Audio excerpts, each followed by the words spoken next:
Tava dando uma passeada pelo Instagram pra caçar conteúdo e acabei achando um vídeo de uma palestra. É um discurso motivacional, tá, gente? É um discurso bem motivacional, mas que me pegou um pouco e que acho que a gente tem que falar sobre isso aqui, porque isso aqui que esse maluco fez, ó. Que você chegou perto do teu pai, abraçou ele e falou assim: papai, obrigado por tudo que o senhor tem feito pela gente. Muito eu tenho falado do amor de mãe e pouco eu tenho falado do sacrifício do pai. Quantos e quantos pais de vocês, olha aqui pra mim, que agora estão debaixo de um sol quente, com uma enxada, trabalhando pesado para manter o alimento da tua casa. Olha aqui pra mim. Quantos e quantos pais que têm feito isso daqui, ó. Só presta atenção, isso aqui, ó. Literalmente, verdadeiramente estão suando a camisa para que você possa se alimentar. E sabe para quê? Para o menino chegar em casa e falar assim: pai, nossa, o fulano ele é um máximo. Ele me deu uma bala hoje na escola. Eu fico imaginando o teu pai olhando e falando assim: caraca, mano, eu ralo de 7 da manhã às 5 da tarde. Ele nunca me agradeceu por isso. Até quando você vai ficar dando moral para amigos e nem reconhecer o esforço que o teu pai e tua mãe tá fazendo por você? Olha aqui, eu perguntei um dia para um pai no direct do Instagram, trocando ideia, o cara meio que tava dando uma desabafada comigo relacionada à filha de 12 anos, 12, olha aqui. E na escrita dele, o que eu achei muito interessante, por isso que eu estou colocando nessa palestra, que depois não foi só ele, foram várias mães que falaram a mesma coisa. Sabe o que mais machuca o coração da mãe e do pai? Falta de reconhecimento. Faz,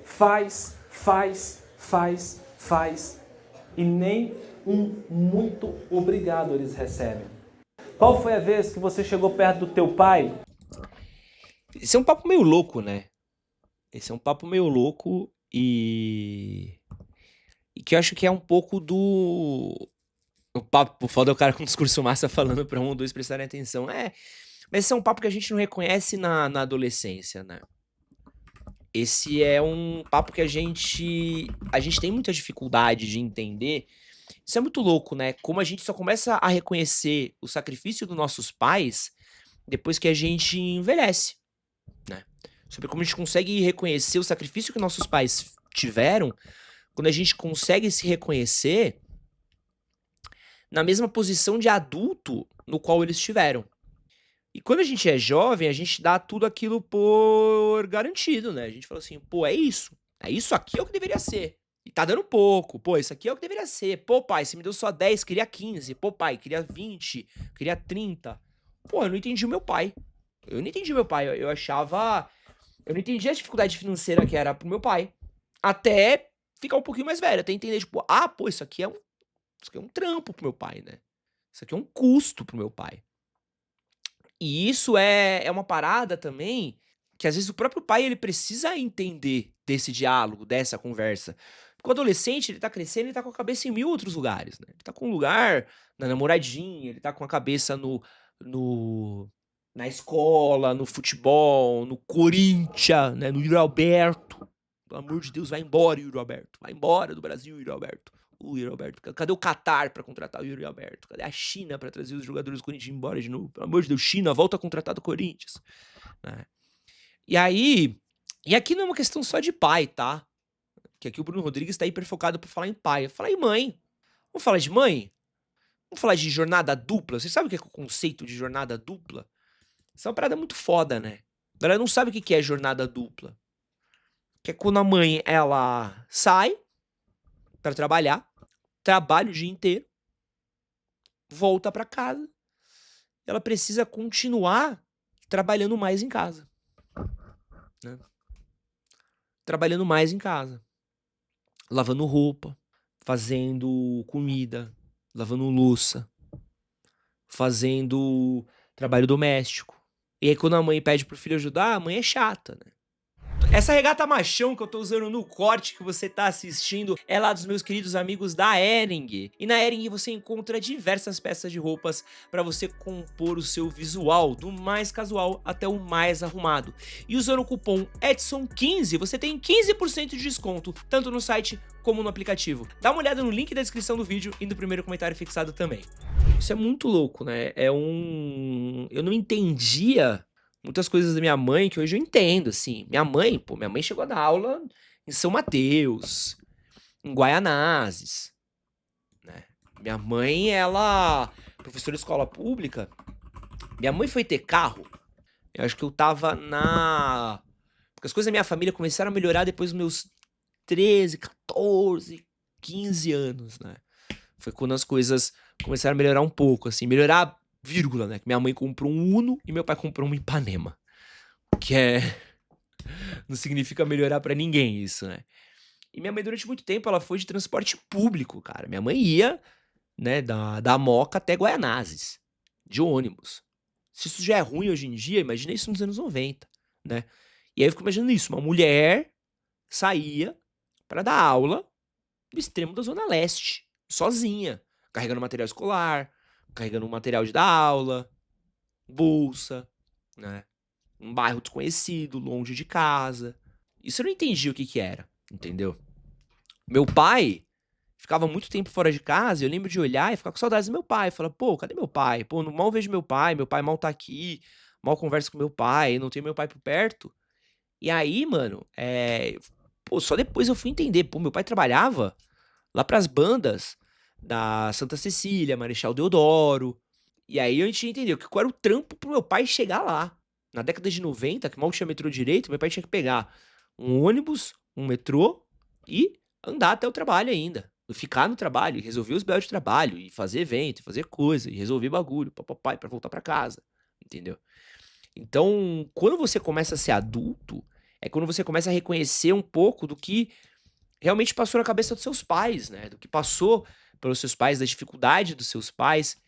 E é uma parada assim, essa coisa do tipo, eu não pedi pra nascer, eu não devo nada pros meus pais, eu não sei o quê. Pô, eu entendo, porque você pode carregar uma culpa, né? De às vezes de estar bravo com seu pai, às vezes o seu pai fez merda também, e aí você carrega uma culpa também. Porque seu pai fez a merda, mas você carrega a culpa. Mas é importante também, às vezes, a gente encarar os nossos pais, é um passo muito importante também pra nossa saúde mental, que eu acho importante, né, até pra gente se livrar de um trauma nosso, a gente poder ter esse reconhecimento que nossos pais são humanos. Minha mãe foi foda, fazia salgado tarde da noite e de madrugada e de manhã deixava eu na escola e ia vender os salgados, e ainda dava conta de fazer tudo em casa. Meu pai largou a gente tinha um mês. Pô, tá maluco. Tá maluco, tem muita mãe que é guerreira no Brasil, mano. Muita mãe que é guerreira e o filho reclama de lavar uma roupa. E o filho não entende porque a mãe é brava. O filho não entende que a mãe brigava com ele. O filho não entende que a mãe, ficava puta quando o filho não tirava o lixo. O filho não entende, sabe?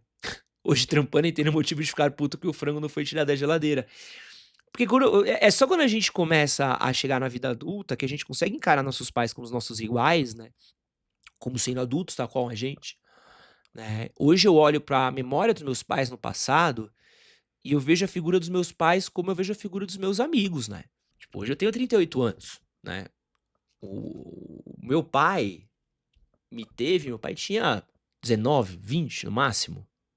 Então, pô, com 38 anos eu tinha 18 anos, sabe? Eu me imagino tendo um filho de 18 anos agora. Sei lá se eu saberia lidar, né? Com muita coisa rolando de trabalho, com muita coisa rolando da vida, com muita coisa rolando de, de dinheiro, de casa, de casamento, de família, papapá. Eu só começo a me sentir seguro pra casar agora. Pô, só começo a me sentir seguro pra montar uma família agora. E meu pai tava há 20 anos nesse BO, cuidando da minha avó, que tem os problemas que eu já falei 1000 vezes da minha avó aqui, cuidando de dívida, cuidando de família, cuidando da minha mãe, tendo que lidar com os bagulho dele. Pô, eu entendo meu pai. Pô, hoje eu consigo olhar pro meu pai, eu consigo entender meu pai. E isso ajuda também a perdoar muita dor, né? Isso ajuda a perdoar muita coisa que passou no passado. Isso ajuda a perdoar muito bem. E assim, isso não significa. E perdoar não significa perpetuar, né? Não significa perpetuar. Acho que essa é a parada importante que a gente tem que entender. A gata Leixo. Isso de não entender a mãe é muito braba, real. Depois de adulta que eu entendi a carga de tudo, de criar 2 filhos, manter uma casa organizada, educar os filhos é muita responsabilidade. É muito mesmo, mano. É muito mesmo. É muito forte mesmo. E aí, quando eu falo em perdoar, eu não falo em perpetuar, tá? Eu falo em a gente entender que a gente precisa aprender com erros dos nossos pais. E dificilmente a gente vai aprender, mas a gente precisa aprender com o erro dos nossos pais. E acho que em alguns sentidos, a queda de natalidade, a gente aprendeu. É que a gente erra em coisas novas, né? E a gente vai continuar errando, né? Então a gente aprendeu que, pô, não dá pra gente ter tantos filhos que nem nossos pais tinham. Tá, beleza. Só que agora a gente tá preso na escala 6x1, trabalho merda, e nosso filho fica com tela, né? Nossos pais não conseguiram ensinar isso a gente, né? Também não tinha na época deles. Mas acho que é um pouco da gente. E perdoar também não significa buscar contato, tá? De novo. E perpetuar erro, eu digo no sentido, tipo assim, da gente olhar e entender, tipo assim, o que era fundamental? Eu vejo, pô, o que era fundamental pra mim quando eu era mais novo? Pô, era atenção. Eu sentia falta de ter pai próximo, de ter mãe próximo, de ter tido uma criação mais próxima, mais atenciosa, com mais zelo, com mais contato, com um pouco mais de elucidação. Mas eu olho hoje e falo assim, pô, não tem como eu esperar que minha mãe tivesse um esclarecimento que eu tenho hoje, pô, aos 40 anos. Eu tenho esclarecimento porque eu fiz faculdade, porque eu entrevistei um monte de gente, conversei com um monte de gente, aprendi um monte de coisa, e ainda sou muito falho em muita coisa. Sou muito mais falho do que bom em coisas, entendeu? Eu sou muito mais falho do que bom em coisas. E isso é parte também do processo. E acho que isso é uma coisa que a gente precisa se atentar, né? Humanizar a figura dos nossos pais, aprender a perdoar, aprender a viver, não significa passar pano, mas aprender a entender o que passou e não perpetuar mais erros, cometer erros novos, cometer erros melhores, errar menos, ouvir mais, entendeu? E às vezes até mesmo reconhecendo nossos pais um pouco de figura de aprendizado, velho. De aprendizado de entender o quanto que nossos pais são figuras pra gente, que podem trazer uma lição pra gente, né? O que que a gente pode aprender com nossos pais? Pai, qual foi a dificuldade que você teve? Porque, assim, uma coisa que eu acho muito bonita que acontece hoje, e infelizmente é por culpa do que a gente vive, mas é muito bonita, é porque a gente busca como rede de apoio na criação dos nossos pais, mas isso também é bem velho, tá? Não é uma coisa nova. A gente busca na figura dos nossos pais uma figura pra criar um filho.